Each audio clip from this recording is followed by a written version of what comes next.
Après avoir fait une étude sur les besoins des femmes du réseau, j'avais remarqué dans quelle catégorie leurs désirs étaient les plus en demande. Dans les rencontres occasionnelles et intimes, 10 personnes. Dans les rencontres amicales, 30 personnes. Dans les rencontres à but sérieux, 55 personnes. J'en conclus que si je désirais avoir davantage de réponses suite à mes annonces, je devais enregistrer des messages moins osés et dans la catégorie des rencontres à but sérieux. La 4e personne que j'allais rencontrer était assez particulière, à commencer par son nom, Liberté. Tout comme Denise, Liberté avait aimé mon annonce et m'avait laissé un message sur ma boîte vocale. Pour terminer son message, elle avait conclu par « Hasta luego », à bientôt. Par ces simples mots, elle venait de toucher une corde sensible en moi. Lorsque je la recontactais pour la première fois, j'en profitais pour agrémenter mon monologue avec quelques mots d'espagnol, cherchant ainsi à savoir si elle connaissait la langue. « Bueno, una mujer que habla español, me gusta mucho. » Et effectivement, dans ses messages suivants, elle aussi les commençait toujours en langue espagnole. Non seulement elle se débrouillait très bien en espagnol, mais parlait aussi un excellent français, ce qui la différenciait de tous les Québécois.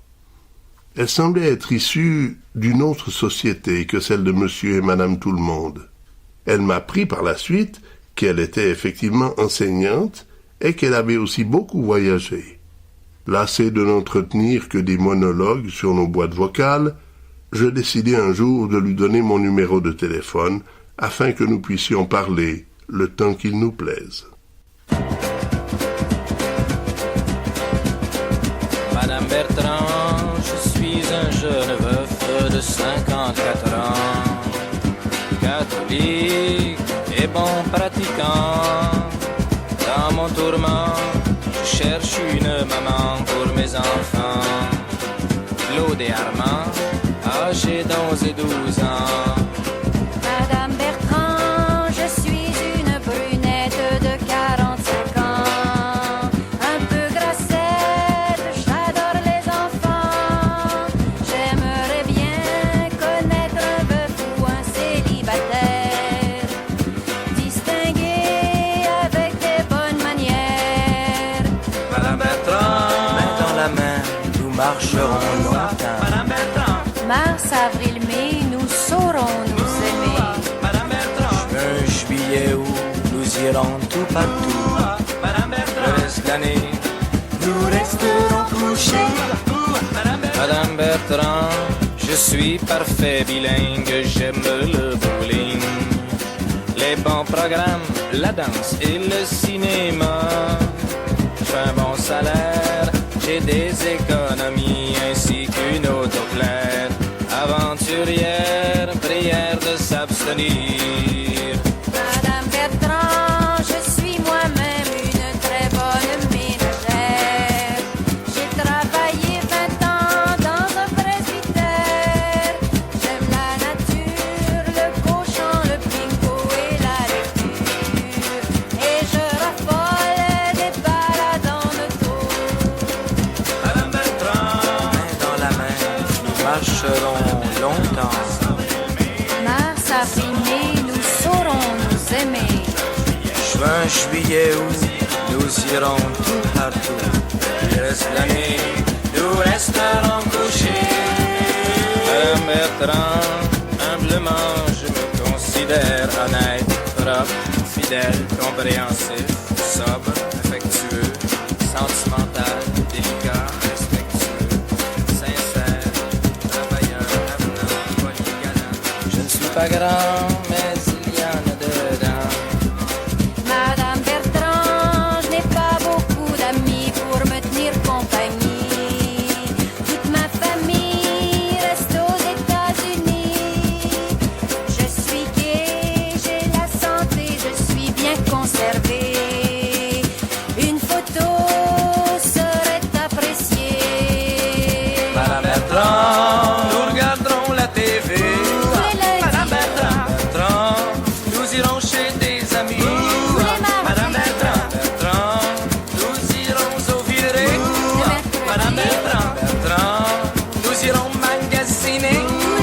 Madame Bertrand, nous irons déposer. Le vendredi, Madame Bertrand, nous irons au hockey. tous les Madame samedis, Bertrand, le dimanche, nous resterons au lit. Madame Bertrand.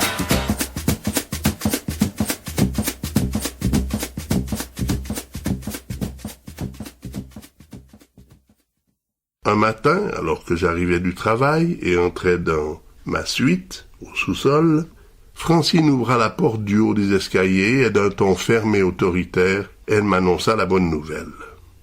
Une dénommée Liberté a laissé un message sur le répondeur à Hakim. C'est quoi cette niaiserie?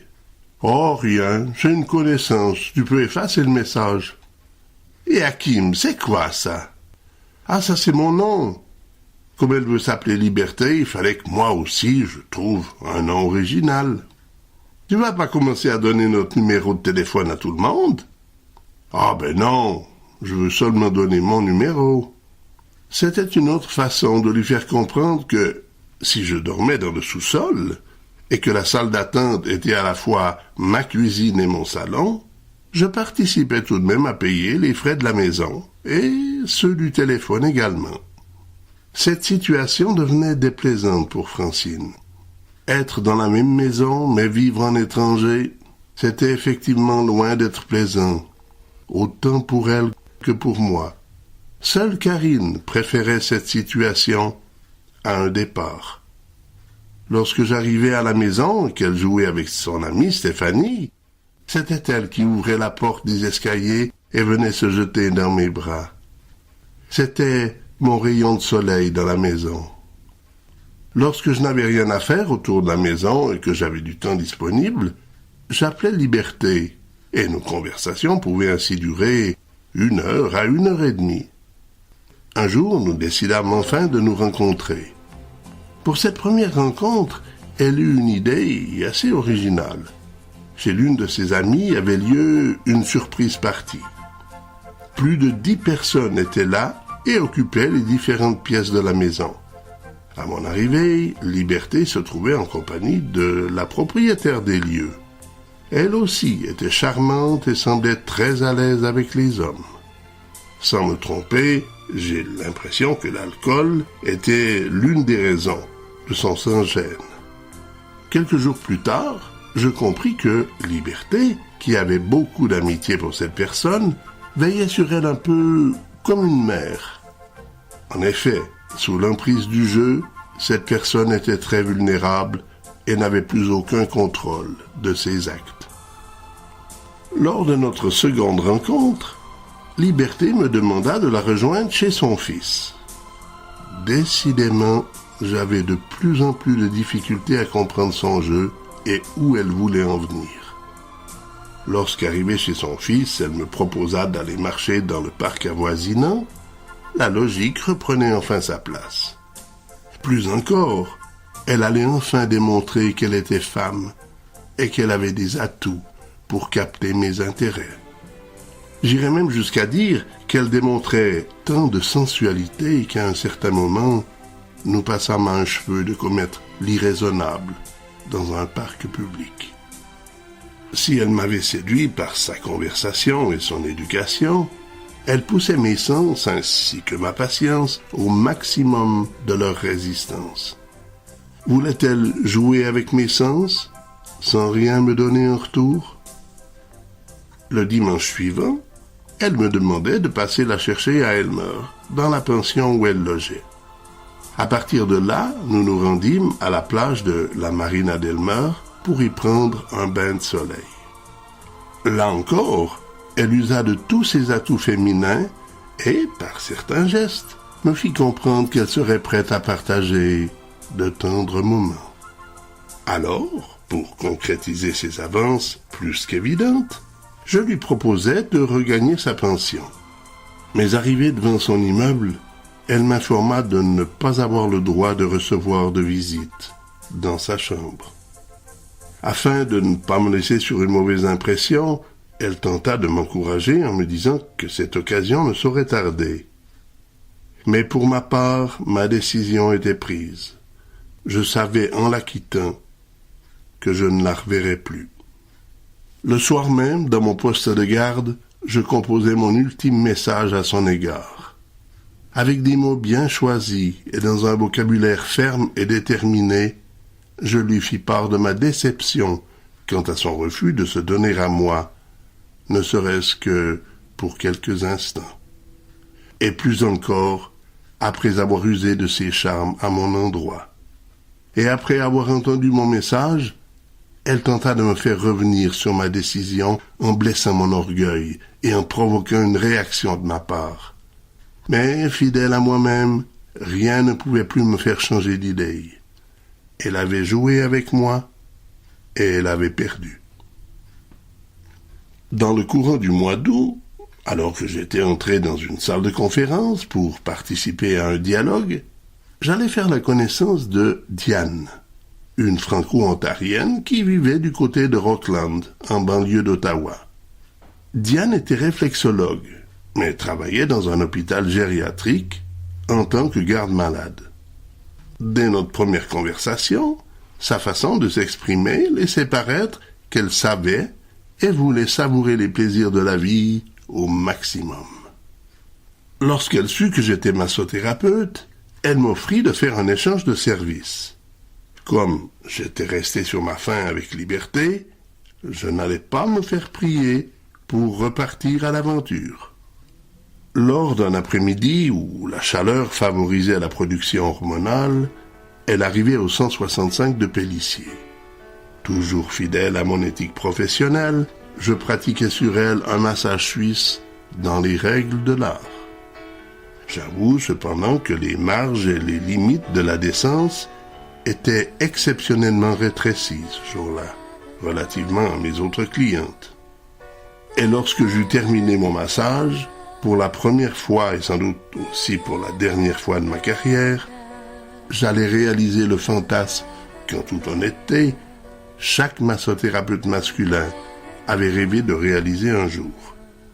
C'était l'été du plaisir, l'été des folies. La semaine suivante, chez elle, je me rendais pour bénéficier à mon tour de ses services en réflexologie.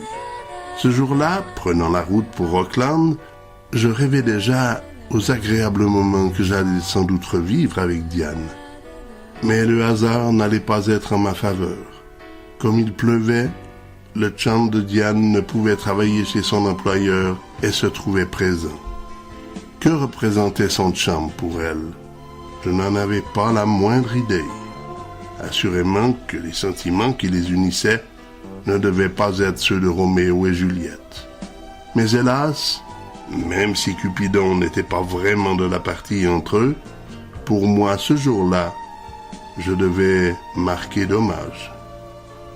Durant toutes ces aventures, ma vie à l'université continuait, et mon courrier électronique avec Scully continuait, où qu'elle soit. Avec Chantal aussi, nous passions d'agréables moments. Cependant, une dure épreuve l'attendait durant l'automne 1999. La bijouterie où elle travaillait depuis plus d'1 an ferma ses portes.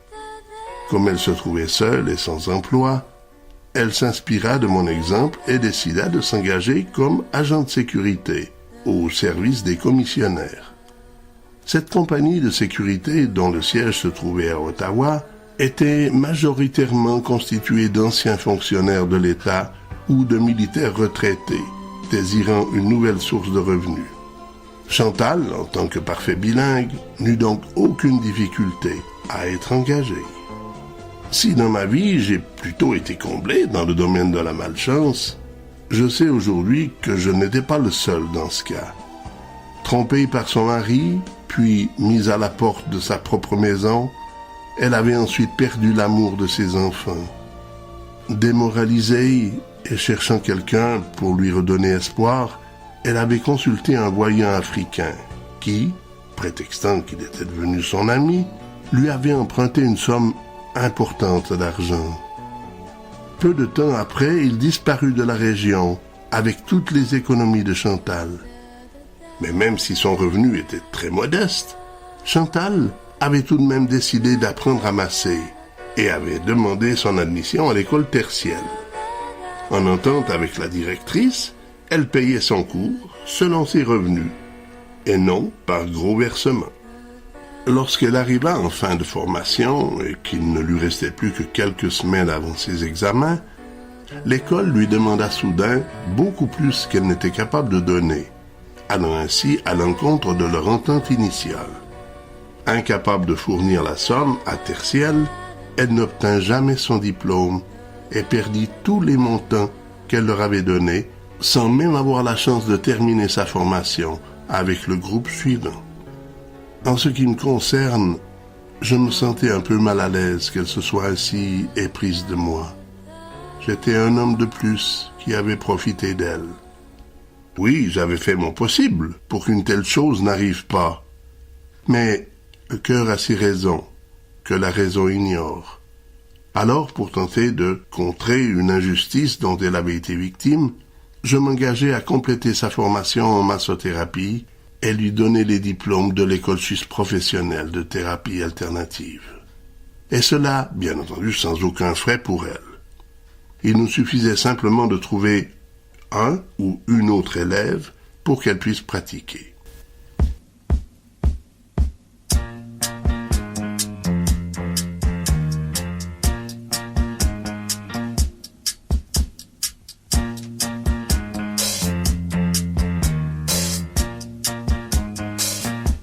Sous aucun prétexte, je ne veux avoir de réflexe malheureux. Il faut que tu m'expliques un peu mieux comment te dire adieu. Mon cœur de silex vit au feu, ton cœur de pyrex résiste au feu. Je suis bien perplexe, je ne peux me résoudre aux adieux. Je sais bien qu'un ex-amour n'a pas de chance, ou si peu. Mais pour moi, une explication vaudrait mieux. Sous aucun prétexte, je ne veux devant toi surex poser mes yeux. Derrière un Kleenex, j'en saurais mieux comment te dire adieu.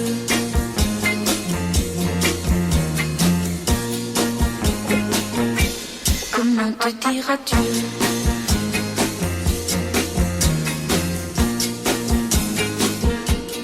Tu as mis à l'index nos nuits blanches, nos matins gris-bleus.